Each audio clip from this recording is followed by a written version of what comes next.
Welcome to the Melly Up Movement podcast. This podcast brings reality, it brings real people into the limelight of you watching this. Every single guest has been through something traumatic in life and now is doing absolutely truly incredible things. I want to share their relatable journeys and exactly how they get there. A big thanks to my sponsors, Amplified Nutrition, who provide tailored nutrition and training plans to help people improve their lifestyle and love the body they're in. Baby. Melly Up Movement, baby.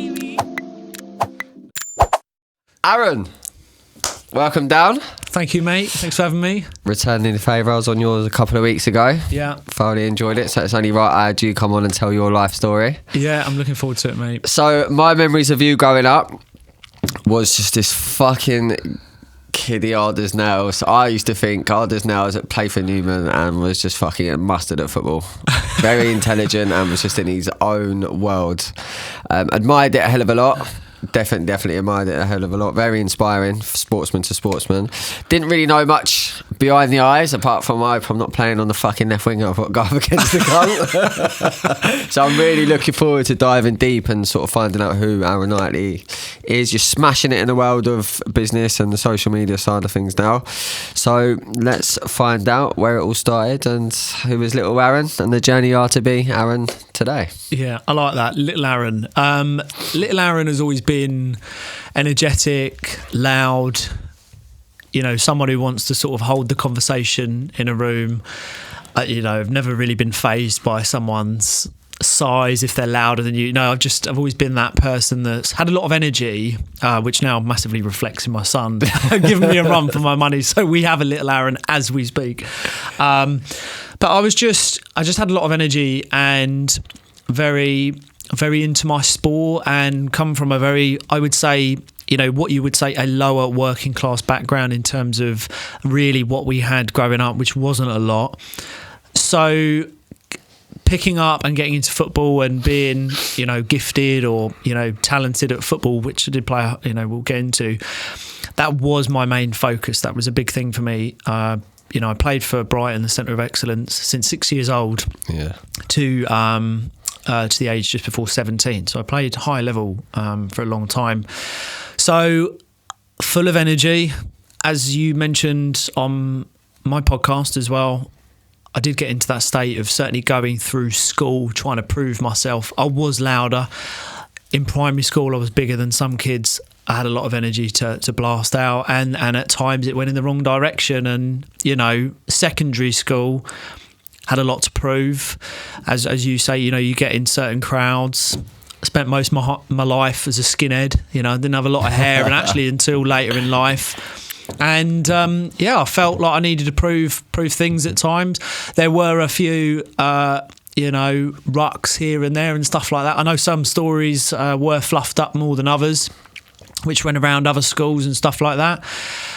And you know, school was very much trying to prove a point, as you know, and there was a lot of exterior layers which were actually just trying to fit in, because you don't really know, do you? At that age, you don't really know where you're going. But I didn't really try hard at school. My main focus was sport.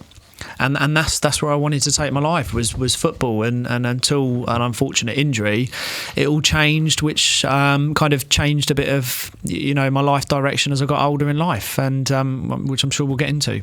So school, talk to me about the pressures of it, because obviously playing football, a lot of people would have idolised it, but then there would have been a lot of hate at the same time through jealousy. How was that dealing with that? Because I think you're the only one in your year that was actually playing at a high level. Yeah, I mean, I had a lot of it. There was a lot of it. But I have to admit, I was never overly bothered about the jealousy, because there was a lot of jealousy in terms of people who would have loved to have been in that position. You know, I was able to leave school twice a week to go train with the reserves, you know, at Falmer when Brighton was Division 1 going into Championship.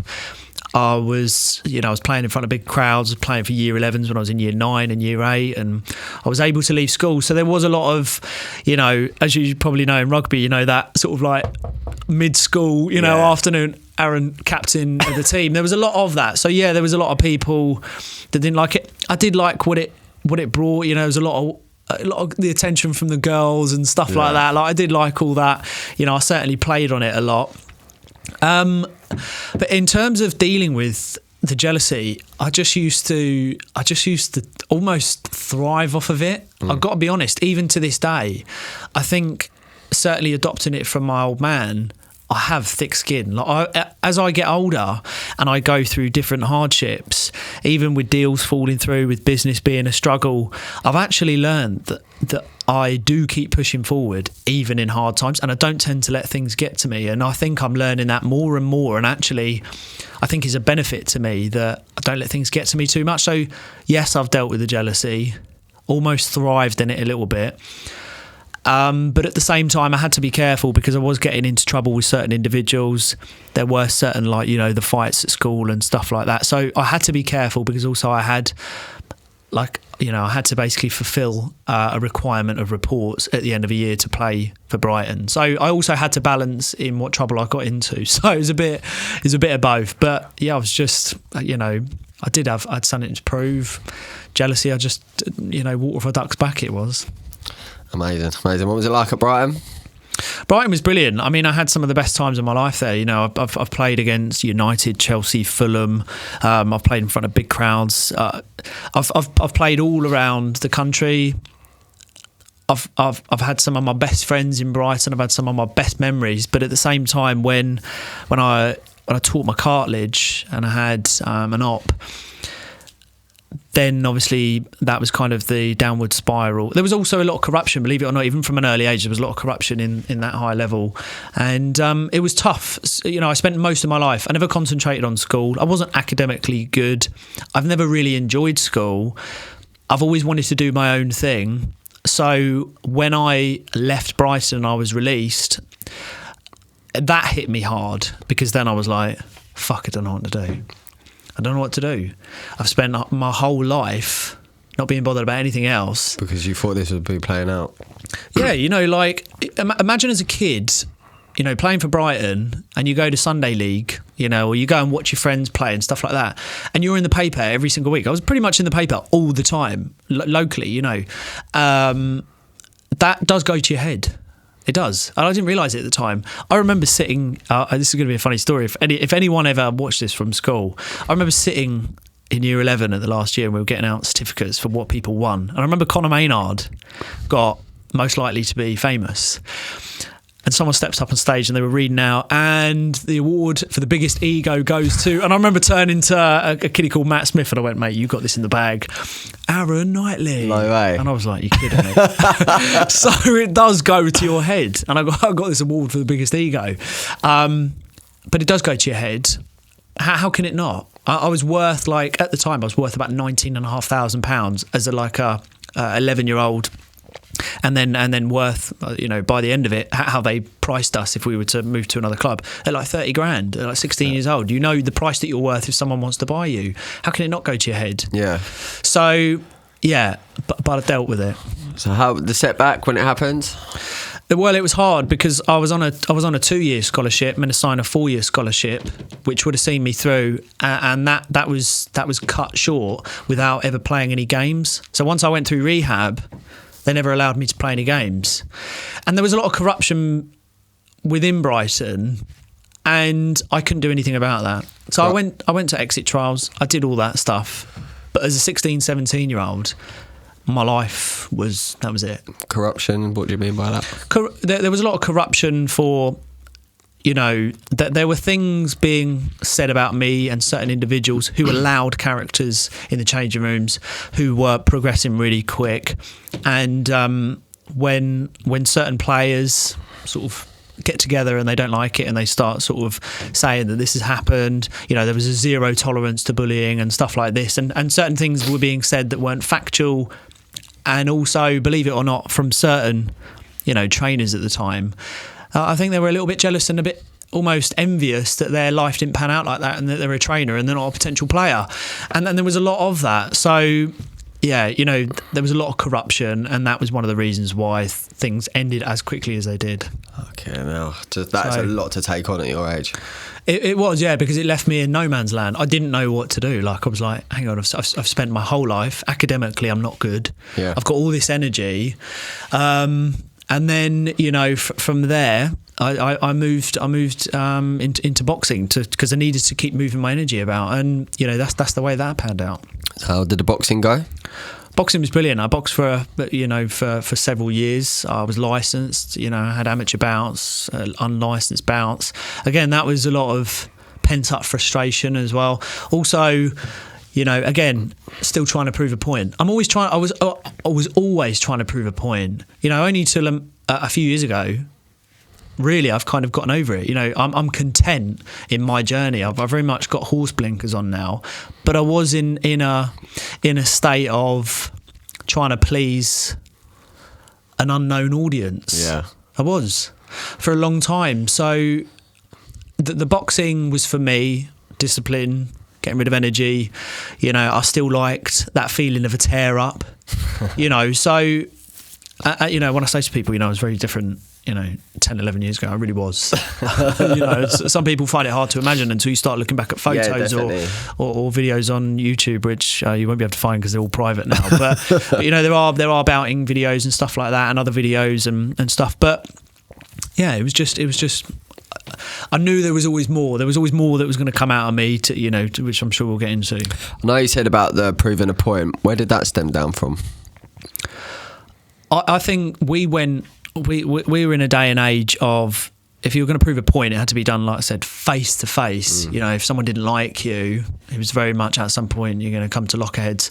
I actually remember someone we know, that there was something that happened at the school to do with a family member of mine, and I remember finding out it was to do with someone at your school, and I remember seeing them on the bus, and even then I didn't need to do anything about it. But I was with my best mate at the time, and I said to him, "You got my back. I'm getting off the bus." I remember getting off the bus, and there was a commotion. And I actually remember I did that. I didn't need to do that, but that was me trying to prove a point to no one, just so what happened there got around. Yeah. For no reason, but just so that happened, so that spread around your school. And I actually remember, it was a bit of a mistake actually, because there's a certain guy who owns a certain cleaning company, who back then obviously you didn't really want to mess with, knocked on my mum's door with about 5. I've never even seen him before. Yeah. Knocked on my door. Is Aaron there? Oh fuck! And I was like, my best mate's not here no more, and my mum's now thinking, oh my god, I brought a lot of trouble to my mum's door. I put my mum through a lot of stress, and I was just doing things that I didn't need to do. Again, proving a point to no one. I can imagine him knocking on that door. Yeah, and you know what I'm on about. You don't want to. No. I don't even want to get on the wrong side of him. Nah. I've seen him put people, in the Narnia. Yeah. So you said about putting your mum through stress. Was that before? Was that after the Brighton stuff? It was a bit of both. So it's almost like trying to tell a young lion who's got a lot of energy. Yeah, you've got to stay in the lane in order to get to a destination, being the centre of excellence. You can't get involved in this, but it's almost like, so but I like the enjoyment and a bit of adrenaline rush. That another school's going to turn up after I've finished or something like that, but while trying to stay in this lane of trying to get to the end result. And you're not mentally developed at 16. Like, you're not mentally developed to deal with rejection. No one teaches you how to deal with rejection. You don't know how to control emotions. You're not told to not make a decision on emotions. So, things could have panned out different. What I should have done in the Brighton situation is, when I was released, what I should have done, in hindsight, had I have had that knowledge, take a step back, a breather. Aaron, you're a class player. I am going to blow my own smoke. I'm a class player. Yeah. For many years, I was matching, if not ahead of Lewis Dunk. I was playing all the time with Lewis Dunk. Jake Caskey. Many of the players now are first team players or moved to different clubs. Grant Hall, my left back. So I played at a high level. What I should have done is took a step back. I got offered a contract at Pompey, but all I could see was Brighton. Brighton was my life, you know, and I made other decisions. I went into different things, and unfortunately that paved out a different map for me. But you're not mentally ready at 15, 16, 17 to make big important decisions, which is why it's so important for me that my son, I'm teaching him all these things now. I'm teaching him about finance, about business. He overhears all my conversations. If I can have him sitting there playing his Nintendo while I'm making big decisions on the phone, I do. Because subconsciously he's hearing it. You know, I've got friends now who've done extremely well in business because their parents were in business. It just reflects. It's their paradigm, isn't it? Yeah, and it's just subconsciously taken on. And that's a big responsibility for all of us. Even like stuff like this. This is educational for anyone that's willing to listen and learn. So, yeah, you know, things panned out the way they did, and I'm sure we'll get into it. Contract at Pompey, why would you not? For me, I'm like, yes. Well, it's a funny one. So I got offered a dig down there, but at the time, I was very shell-shocked about being released, so I couldn't see anything else, and that was actually a step back for me. I then got offered a first-team contract at 16 years old at Crawley to play in the first team on a wage. I didn't even see that. You know, they were willing to pay me a good figure a week to play in the first team, and I went up there and I signed a contract, but my parents, little to my knowledge at the time, were having to pay £700, something like every 3 months for the train ticket. And that weighed on me. Little did I know that the wage would have covered that over time after going through like a probation period. We didn't have a lot of money, so that weighed on me. I also, at a very early age, felt that my career in football was going to put my mum and dad in a better life. Yeah.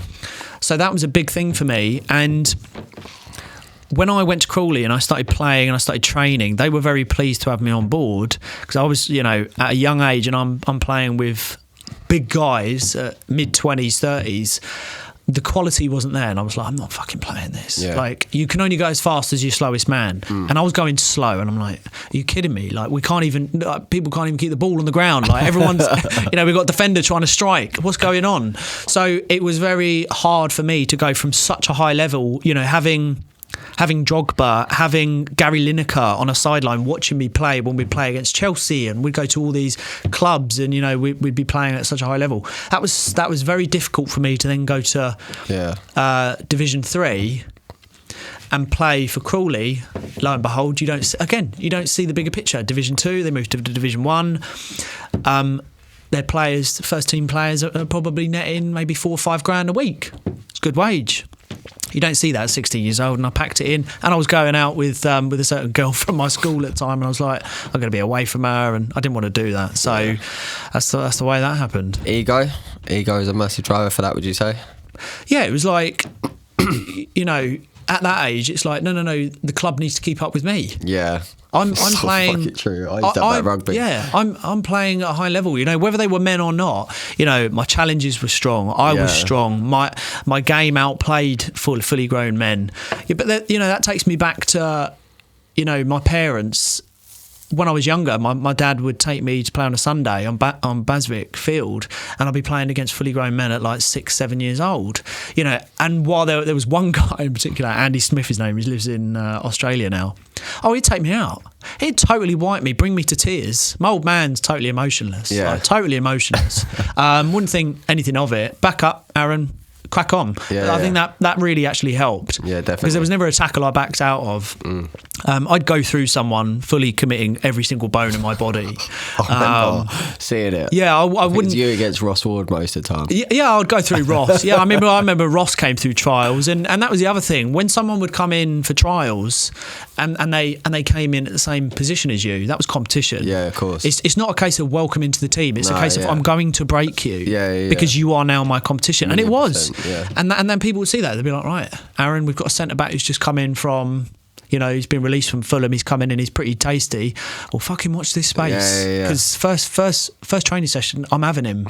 Literally, I'm going through him. So you're back down the 23. Yeah. And he's going to, you know, so... and of course, you know, you had things like Sussex boys would reach out to you. You know, everyone wanted me to play for them. You know, I'd rock up at a Sunday league and they'd be like, Aaron, you couldn't stick a pair of boots on socks Yeah. on. Literally, not even a joke. Aaron, literally, you all right if we sub someone? You're all right to go on? And at times, we weren't allowed to do it in our contracts, but at times I did it and I changed the game. So you can imagine it does go to your head. Yeah, of course, 100%. It can't not. And especially seeing yourself in the paper a lot. So, yeah, you know, and obviously I had to unpack that later in life. So did it take its toll on you mentally, would you say? Suffered from any mental health from it? I don't think it, no. You know, I'm lucky. I've never suffered from anxiety or depression or anything like that. But what it has done is it's affected my relationships. It's, you know, at times the sun has, you know, shines out my arse, you know. I can't do wrong. And it's made me very opinionated. It's made me speak out when I shouldn't. It's made me say things that I shouldn't. It's affected my relationships. I think there was an underlying low self-esteem that wasn't, you know, actually, I wasn't aware of. You know, I think my relationships have suffered the most. You know, I think certainly, you know, it's affected. I've had issues with my relationship, you know, with my wife who I've been with for a long time. So, you know, having all that smoke blown up your arse for so many years, then going into boxing, I was great at boxing. A lot of smoke blown up my arse through there. And then, you know, being in a room, I always have to hold conversation. I have to be the one that everyone's looking at. And that's the way it's always been. And I would never be the one sitting in the corner listening to the other person. If I see someone who's very loud and talking, I'll just intervene and I'll just try and take over the conversation. You know, so, yeah, and that's affected my decisions. And I'll tell you where it did go wrong. I started seeking validation, and that can come in all sorts. It's very dangerous, you know, and... Which areas would you seek validation Well, you know, wrongly women. So, you know, even from a young age, you know, it's almost a bit of a laugh and joke in the family. You know, we'd go on holiday and, you know, 13, 14 years old, you know, I've got photos of it. I mean, it's insane. You know, I've got the hotel entertainers who are 23, 25, 26 years old. You know, and photos of them chilling with me, and you know, and there were stories to be had there. You know, just have. You know, I remember at secondary school. You know, I mean, we're having a bit. You know, we're being open and honest, and we're having a bit of a laugh at the same time. But I remember at secondary school, you know, girls sort of coming up to me and going, "Oh, you know, we go out with me," and I'll say, "Well, I don't know. I'll have to see how long I've got left with the one I'm with at the moment. You know, let me call you back next week. Let's, you know, like booking it in. You know." And I did go through a period of where, you know, you go out. Imagine this. Imagine going out into town with 6, 7 boxers who are all, some of them good looking, can all handle themselves. You know, the gym that I started going to, they were all the bouncers in the local area. You know, you get in, there's free drinks. You know that there's going to be no issues having any problems. And you feel like this almost kind of like, you know, a bit of swag and stuff like that. And it was all about women at the time. And it was a case of that was probably my downfall. I think that's one of the things is always seeking the wrong attention and not knowing it's a funny one.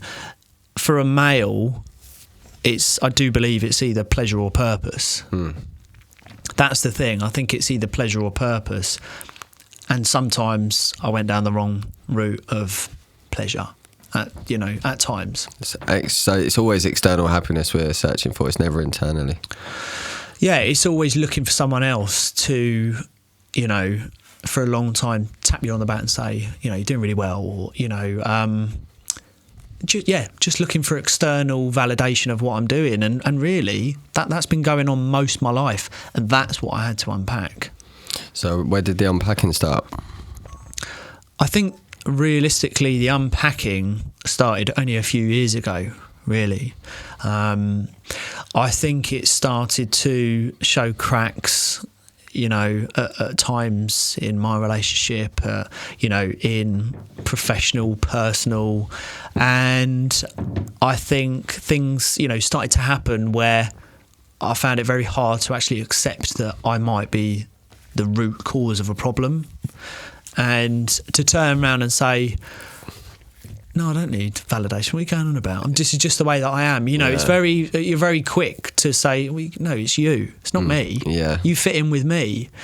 And actually the world doesn't work like that. And I've learned that. And, certainly getting into business more and more and working with different clients, you learn that you have to actually make changes. You have to wear different hats and a bit of, I think when you go through, self-reflection and, speaking with a therapist, which, stuff like that, it just opens up things that you might need to look at. Yeah, identifies your blind spots. Yeah, because, for someone who sometimes thinks they're right a lot of the time, and it's our way or the highway, it's very hard to then actually admit that, actually, I might have some flaws. A lot of sportsmen are a lot of control freaks. Because of where I used to live was military, and it was like you either fitted in with what I was doing or you're in the wrong, and whatever you're doing in life, if it doesn't align with mine, then there's just absolutely no chance. There's no leeway whatsoever. But that's a very much an entrepreneur way.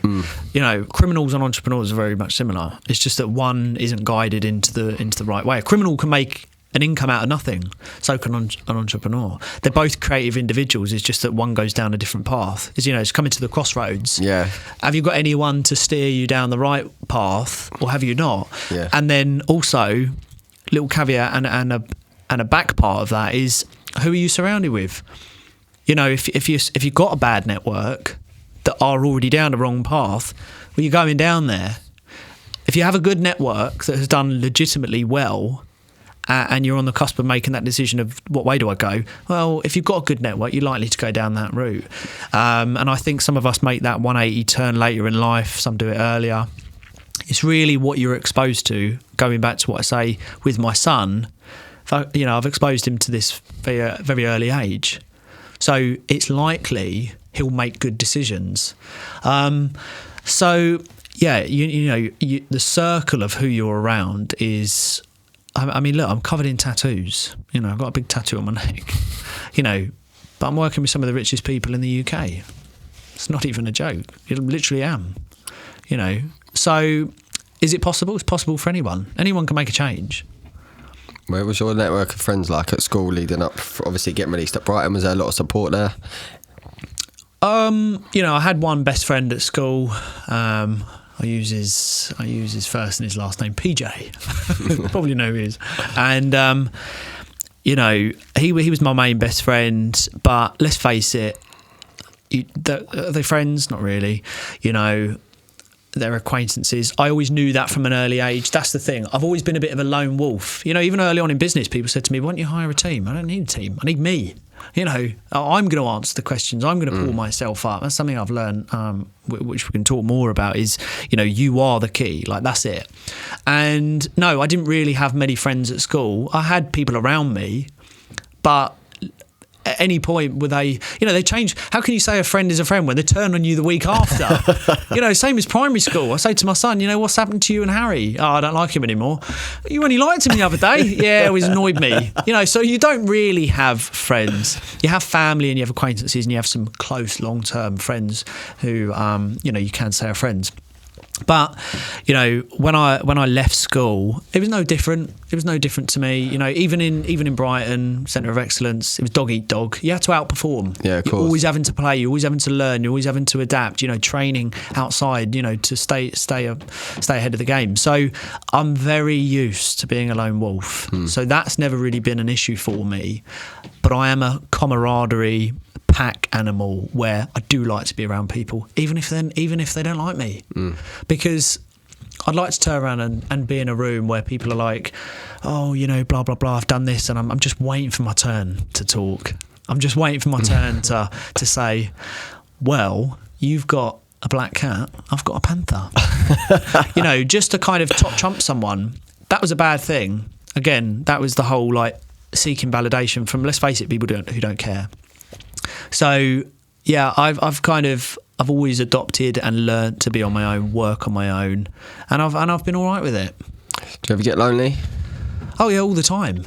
When I left my full-time when I managed to get myself out of full-time employment, the only thing I miss is there's a couple of individuals I used to love working with. Yeah. My last full-time job, I had some of the best times of my life. I was there 8 years. When was that?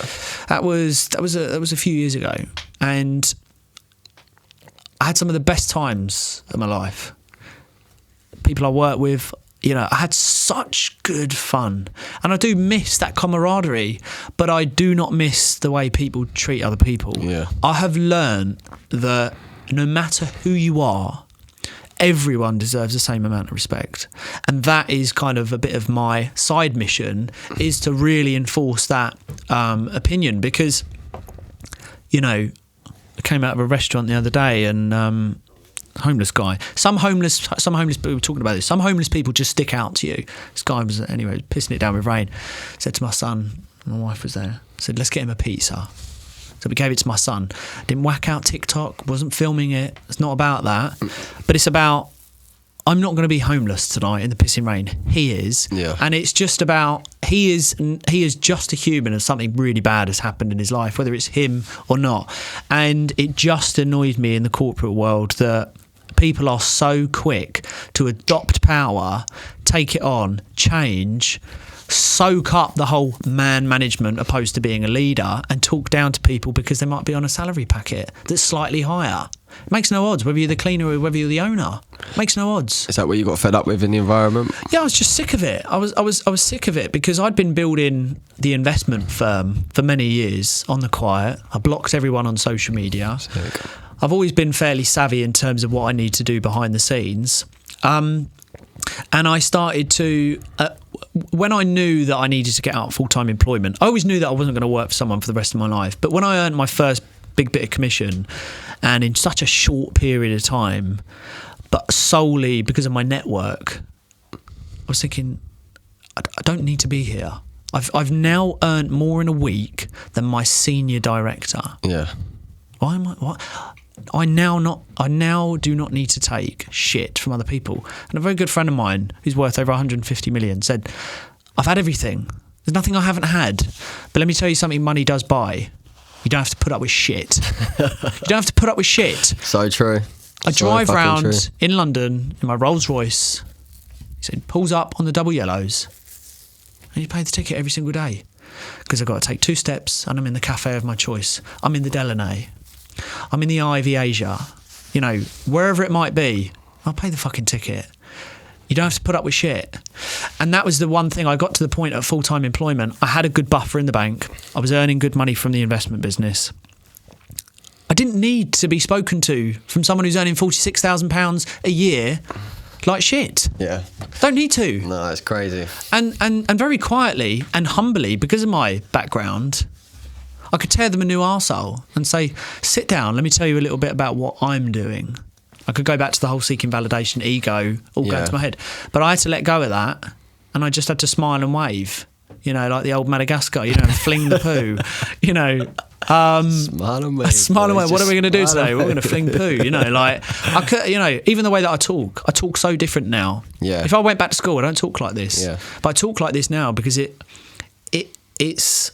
it's actually it's me. Like, this is who I become. This is the version that I like. This is the version that allows me to have huge self growth and improvement and make good relationships and open up new doors. You know, doing all this steel and my G and, you know, all that. It's not going to get me anywhere. It's not going to get me anywhere. So, you know, there was a whole growth process that I went through, and you know, it put me on the right path. Sounds like mad. Was it to do with therapy? What was it, or did you sort it yourself? Because it's such a mad change in sort of mindset. Well, a big part of it was, you know, my wife having someone that, you know, lays the law. That helped massively. You know, I need to be kept in check. Yeah, you know, yeah. I've always, you know, My dad does the fucking same, mate. even from a young age, Yeah. you know, I'd sort of always sort of taken to sort of women that were older than me, and, you know, people. I like being around people that know themselves. Yeah. That I don't like to make decisions for other people. I like to put something on the table and then see like response. So, no, being kept in check. And, you know, sometimes you learn from very bad mistakes, you know, and I've made very bad mistakes. So sometimes, unfortunately, there are wake-up calls in life, you know, but as long as you learn from them and you realise damage, this, that, and you learn from it, then you can make improvement. And I am that person who realises that, okay, I fucked up. I need to improve. I need to be better. You know, I need to lead by example and stuff like that. And I think really, you know, I've lost money, I've made bad decisions, you know, I've had pressures of other people's money, you know, working in finance, you know, having other people's money over your head, you know, I've had lost sleep, all of it, you know. So it's wake up calls. You know, I remember I used to go hiking a lot with my son, and I remember he was walking in front of me, and that's the biggest wake up call, by the way. My total 360 in life of how I changed was my son.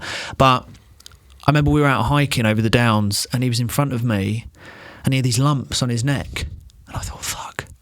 And my heart sunk, like my stomach was all, you know, chest feeling, and I was like, fuck. And these lumps were big, and I was like, fuck, tumours, cancer, like worrying about it. I was thinking, I'll empty every bank account now. Yeah. I'll empty every bank account now. And I rang my wife and said, this is what the crack is. This is what I've seen. Took photos. It's why I'd pay, and that's why I talk about money is a good thing in terms of private medical care. You can diagnose cancer 6 weeks before. Why would you not want private medical health care? That's what money does. Money is the root to all happiness.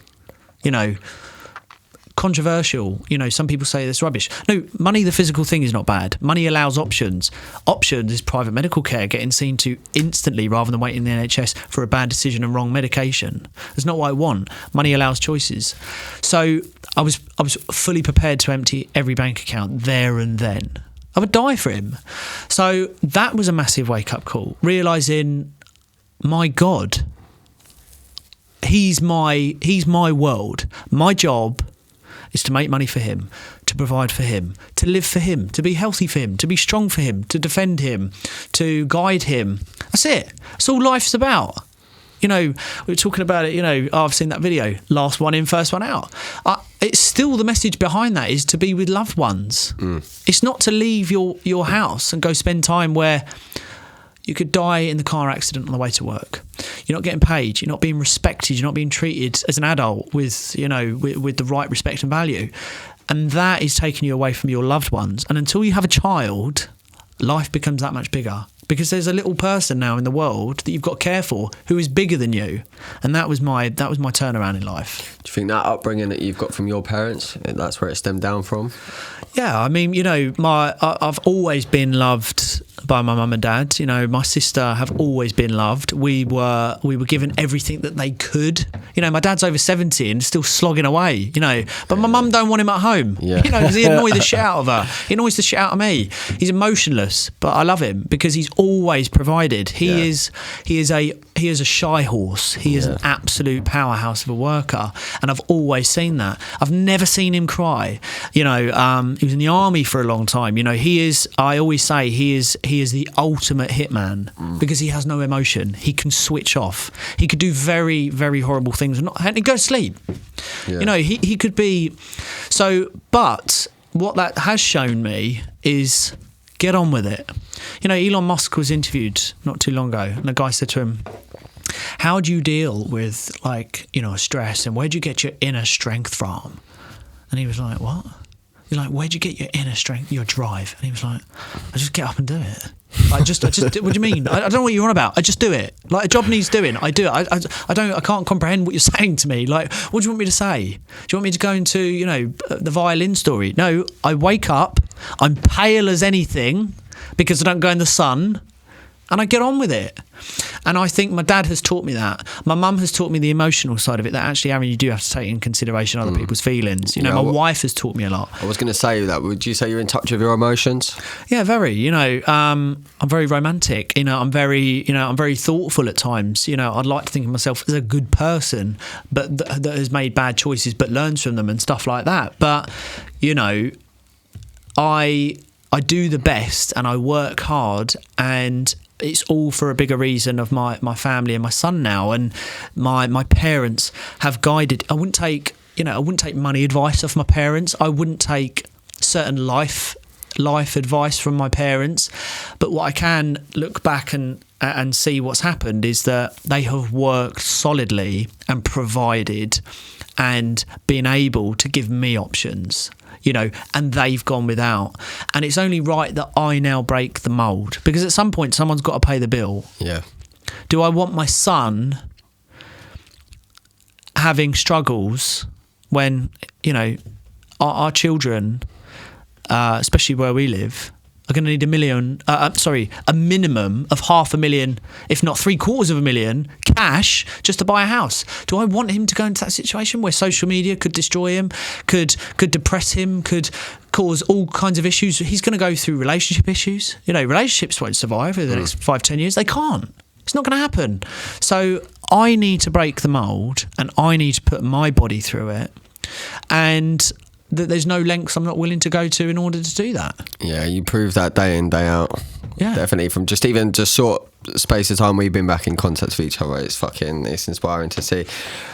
Where did it all come from? Going off onto your own to leave a job and go and start up your own thing takes a lot of balls. There'll be a lot of people watching this, maybe have been ex-footballers or maybe in sort of a relationship and they broke off. Talk to me about the journey of that. Yeah, it's, you know, I worry about money every day.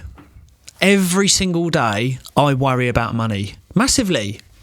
However, I do believe that some people thrive under pressure, and when I need to make money, I make money. Like when my back is against the wall, you know, I pull it out of the bag, and some people thrive in that, some people will not do very well. What I would say, for any smart plan, when I left, I made the call to my wife and I said, look, I'm thinking of leaving. I've had enough. I'm literally not putting up with this. She said, well, are we going to be all right? I said, we'll be fine. And because I have a good network. Do you know one of the biggest things as well? If you are going to go on your own, be prepared to ask for help, because that's the difference. If you're in the corporate world and you're in your full-time in employment, even going to face the camera, and you do not enjoy your job, you cannot ask for help in the corporate world, because you're either going to be seen as a problem.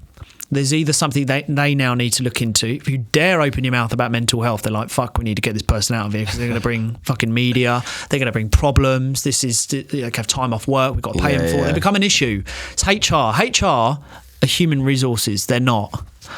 They're hell raisers. They're like, they are people to monitor, investigate, find loopholes, and prosecute you for it to get you out the company as quick as possible. They're there to protect the company. That's all HR is.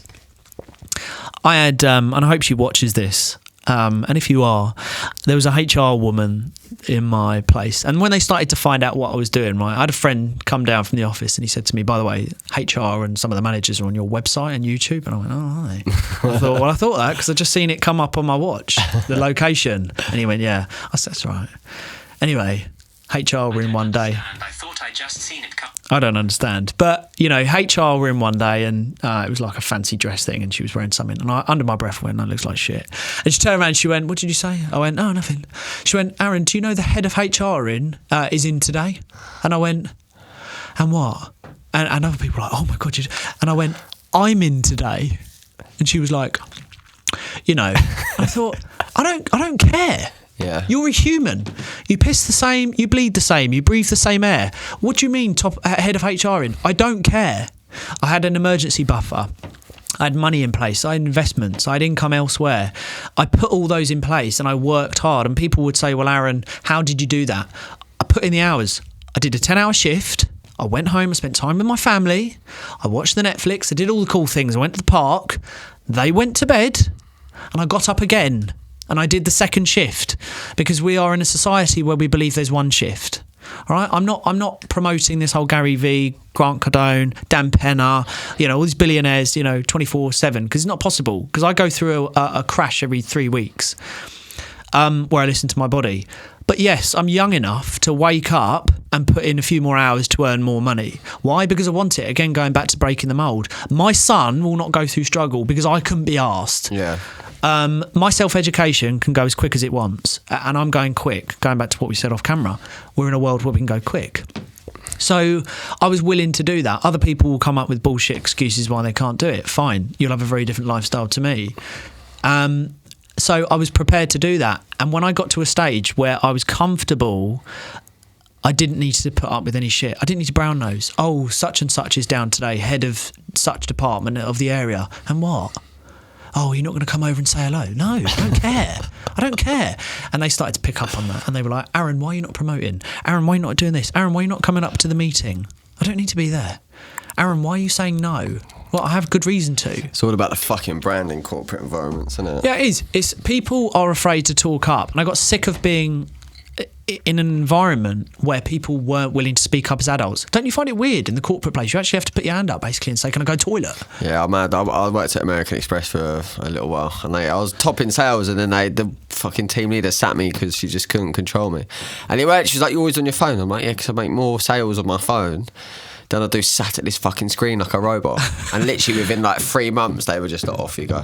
I remember they called me in and they were like, oh, we think you've got to leave. I was like, why? It's like, well, you've took up double the holiday that you're meant to. And I was like, what, I'm only allowed 24 days? Like, yeah, I was like, yeah, this ain't going to be for me then. Yeah.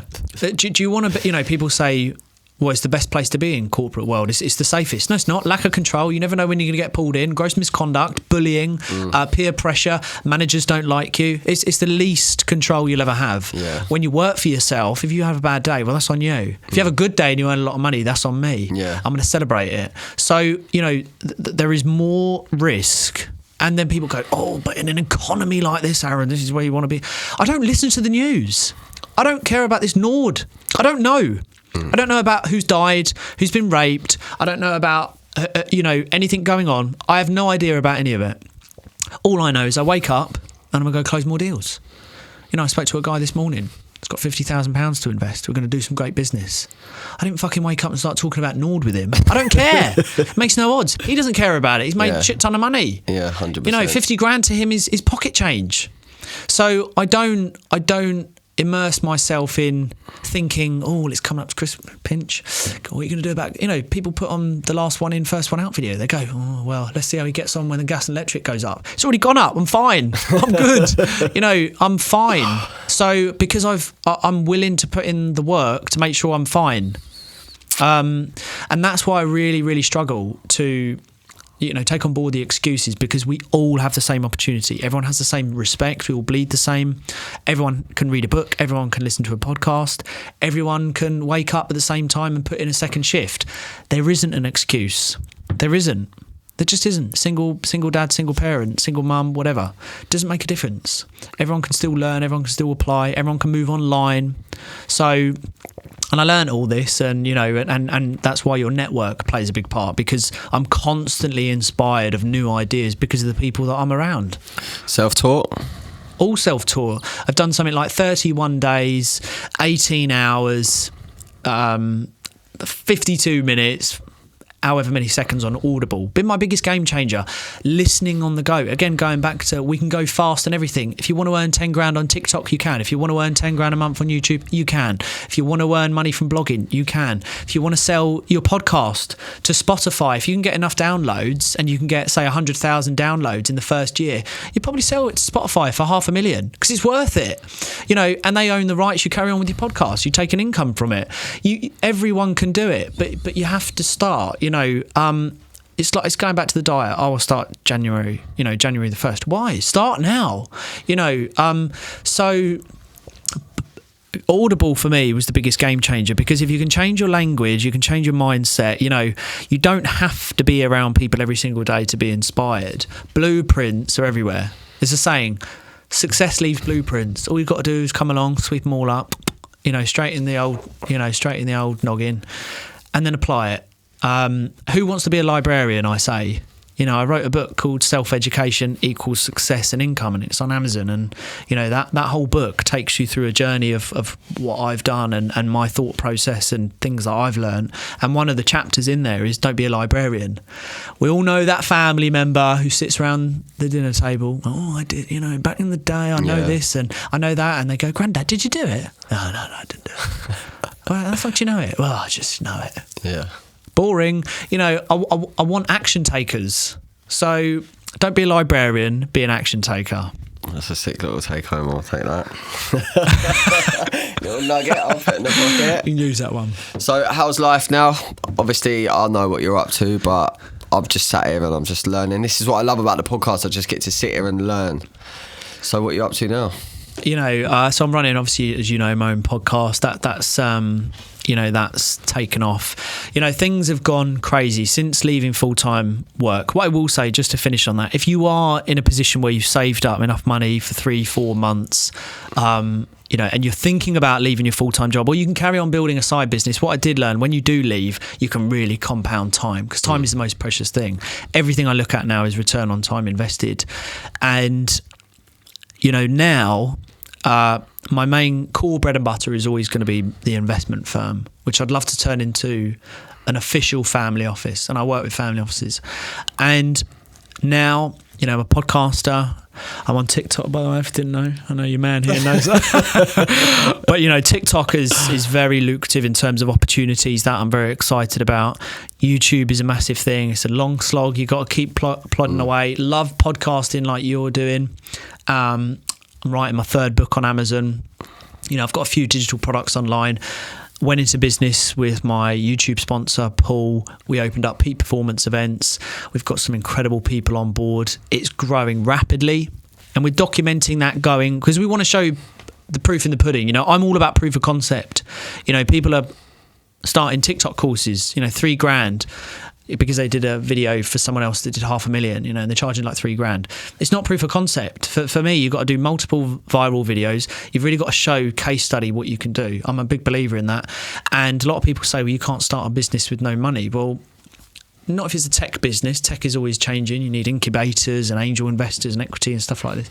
But if you are going to start a business that's online, you don't need a lot of startup capital. It's totally possible. So we're very much on a journey to show how you can start a business from nothing to £1 million turnover, and that's where peak performance is growing. It's growing rapidly.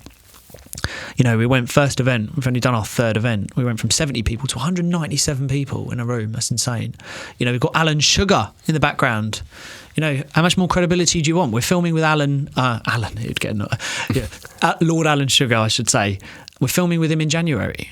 You know, who would have thought that Aaron, covered in tattoos, would have that opportunity? And me and my business partner are massively proud of that. And that's a big part of our journey. And then we're opening up a new company in January, which is exciting, which is a subsidiary of the umbrella company Peak Performance Events. And to carry on growing, to carry on learning, to carry on teaching my son to live a more fulfilled life, and also just to try and be a better person along the process, because it's so easy to get caught up in another world. And I'm learning that from podcasts as well. We're getting invited to a lot of red carpet events, you know, a lot of movie premieres. I was meant to go to one this week. It would have been a messy night. I didn't go. I've been invited with Paul at the end of this month to go to another red carpet event. So you can see how people can really go off path. And 100%. it's you know, when you start getting offered opportunities and stuff like that, you just got to remain focused and controlled and have those horse blinkers on to stay in your lane. Hence why when the conversation came up yesterday in my barbershop, you're not going to Dubai. No, because momentum is high and I'm going to stick with it and stay controlled. Yeah, it's when people try and fit into too many lanes is when they fuck up. That's what we both done when we was young, just trying to keep everyone happy, and trying to fit in. When really I've learned this, I'm so at peace now that just staying in my lane, just doing exactly what I want to do, how I want to fucking do it. And you make so much more progress in 3, 4, 5 weeks than you would do 2, 3, 4, 5 years fucking trying to keep everyone sweet. Yeah, and you know, like conversation changes. You know, there are a lot of bad habits that are still promoted. I talk a lot about this. You know, like bad health. You know, dieting. You know, is almost seen as, you know, weird to some people, but yet smoking and drinking at the weekend is seen as the norm. And it's you know, like Tyrone Ash said. You know, I'm so aligned with a lot of stuff he says. For me personally, all I want to talk about is business, is money, is entrepreneurship, is growing, is improving, is podcasting, everything like that. That's all I want to talk about. So you really learn who your new circles are, and some people you pick up on very quickly, they don't want to hear it. Fine, but I don't want to talk about going out the weekend. Not even being the same. I'm not bothered. I'm not bothered about wearing all the clobber anymore. And you know, people would be surprised at my little runaround car. I won't say what it is on here, but I've got a little runaround car just for around town and stuff to park in little nooks and crannies. I've had nice cars. They were nice, but it was short lived. Yeah. I've had really nice cars, paid outright. You know, no finance, cash. You know, some of them on my YouTube video and stuff like that. I've been there. It was nice, but to drive by and someone go, "Oh, it's a really nice car." They can't see you. Yeah. You're at 200 meters down the road. They can't see you anymore. I know someone from my old school who went and bought this lovely Mercedes on finance, but you still live at home with mum and dad. And what? You know, it's like when people go and take out, you know, a big mortgage to pay for a new kitchen, so that when friends come round, they go, "Do you like my new kitchen?" "Yeah, it's all right." I'm hungry. Like, when I leave, I'm never thinking about your kitchen again. Again, going back to the whole bravado of trying to show people what you've got and stuff like that. I'm over it. I live a very humble and quiet life. That's the way I like it. I knuckle down, and I prefer the surprise of, "Oh, I didn't know he was doing that." You know, Frank Sinatra said it, and you can take it in the context of what you want, but Frank Sinatra said it brilliantly. You know, the best form of revenge is success. You don't have to flaunt success, because if it's successful, it's going to speak volumes anyway. You can't avoid it. Yeah, 100%. It'll get out there. I totally believe in that. The people that talk the most are the ones that are doing the less. Wealth whispers. People who have money don't need to flaunt it. They don't need to. When they need to, they can. Yeah. But on the regular days, they don't need to. They're very content, and they're normally just trying to build something bigger and better. And that's the way that our minds work. You know, we very rarely switch off. That's something that I've learned. And Fucking hell. you know, rarely switch off, which can be a negative, but at the same time, you know, I went through a bit of a patch where I lost some deals and lost some money and stuff like that. I was in a bit of a, you know, I was having a bath during the day. You're wallowing when you're having a bath during the day. And I organised a call with a friend of mine who's made hundreds of millions. You know, I'm throwing that out there, but I'm not beating around the bush. And I booked a call with him, and he basically said, "Go out for a walk." And I was like, "But you know, blah blah." He's like, "Get over it. Get back on the horse." It's like, honestly, you need to get over it. Like, I'm going to get off this call. I literally don't want to listen to it. Yeah. Would you rather be driving a forklift? No. Right, stop moaning about it and get back on the horse. Go out for a walk, clear your head, go back to the drawing board and get on with it. And I was like, okay, I will. You know, and you need someone just to re-spark the light at the end of the tunnel when the light goes out. And that's all that was. So you sometimes you do need a little bit of a harsh, tough love, you know, 100%. If you've chosen this life, don't whine about it. If you made your bed, lay in it. Live by the sword, die by the sword. What a fucking journey. What a mindset. Yeah. Crazy. Melior means for the pursuit of the better in Latin. I'm intrigued massively. How are you going to pursue the better in life? Where is Aaron going to be in 5 to 10 years' time? 5 to 10 years' time, I think I'd keep it at 5 years, because COVID taught us we can't plan beyond that. So proves his mindset. I think, you know, 5 years is a realistic, but working, I'll tell you what I am doing. I work in 12 to 36 month timeframes.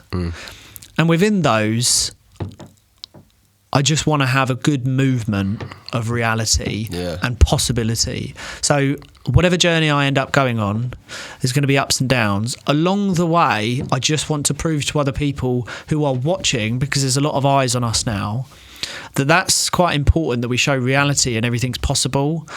So for me, you know, yes, we like money. Money gives us options. That is a big drive in terms of being able to provide and give options. But for me, it's also to inspire the possibility that we are all on a level playing field. And I'd love to build the businesses that we're doing now and document it, because we all have the option to document through video and everything like that. It's important we do that in order to prove to people who turn around and say it can't be done, we get to it, and in the right way, we turn around and say, well, look, it was done. It's possible. Take it or leave it. And that's important for me now, is going on a journey of, you know, being authentic and transparent, that everything that we're building, you could have done it as well. You don't have to watch. Don't be a consumer, be a creator. Take action. Yeah, massively. Fucking hell, it's nice to just sit here and consume, mate. Honestly, I think we had someone similar, Abs, that come on and talked about his journey, financial advisor, and it's nice to just sit here and actually, because it's very rare. I mean, as you know, being in the city, that you're around like-minded people.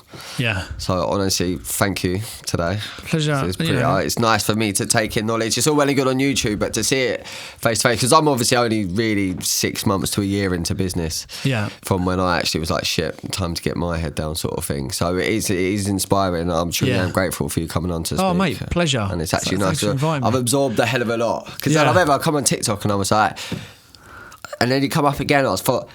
And I noticed the fucking voice. I was like, fucking Aaron, that is. I was like, right, booking a call. And that was it. And honestly, thank you for having me along to the event and that. And, you know, you're always there for a bit of support and pleasure.